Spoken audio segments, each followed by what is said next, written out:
Hello, I'm Tony DeMaria. I'm the editor of JACC, and I'm here for another session of the Genuine Article where we discuss some of the more interesting articles that we've either just published or about to publish. And one of these articles deals with diabetic retinopathy, and there's been greater and greater interest in the intersection between diabetes, which is increasing in our society, and cardiovascular disease.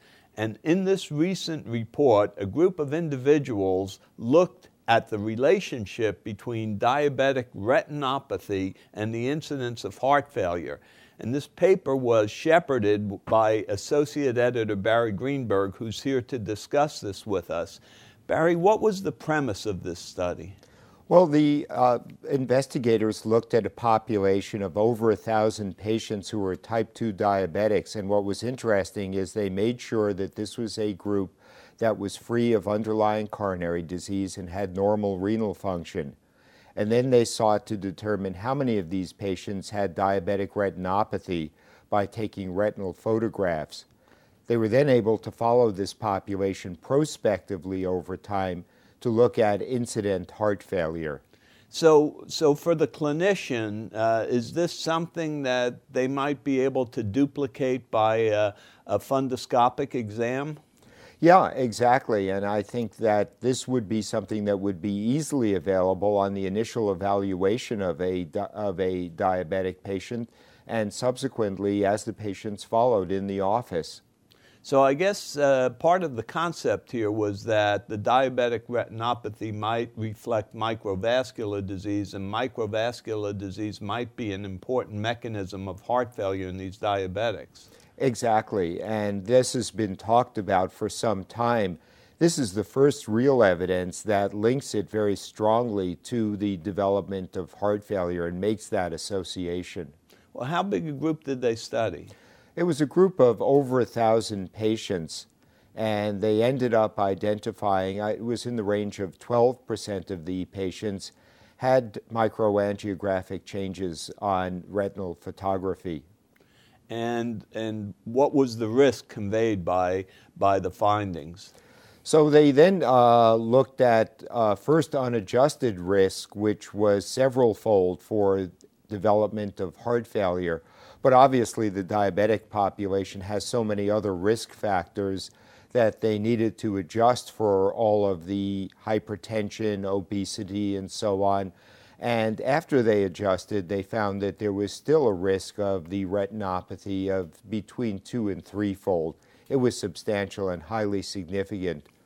I remember when we talked about this at our editors' meeting, we asked ourselves, how can you dissect out all of these other potential confounding variables like coronary disease or hypertension and whatnot?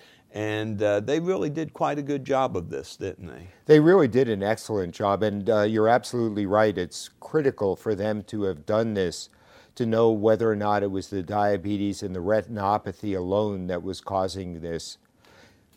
Well, I guess the first conclusion is that, in fact, this is a new finding which can help us identify those diabetics that are at risk for heart failure. I think that's the clinical importance of it because it really gives us a view into which patients are going to be at higher risk for developing heart failure. And I guess it raises a testable hypothesis that perhaps some intervention could prevent that. Exactly. It also gives us a look into the pathophysiology because people have talked about microangiographic disease in the diabetic population as a cause of diabetic cardiomyopathy.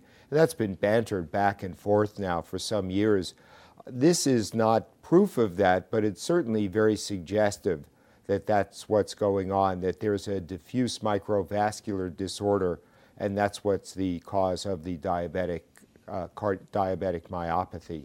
Well, this was really a practical paper. There's something useful for the clinician in terms of helping them evaluate their diabetic patients. There's something useful for the researcher in terms of some clues about the pathophysiology of heart failure in diabetics, and we were very fortunate to have this paper submitted to us. I think it was an excellent paper for just those reasons. It really gave us good clinical insights and also potential insights into pathophysiologic mechanisms.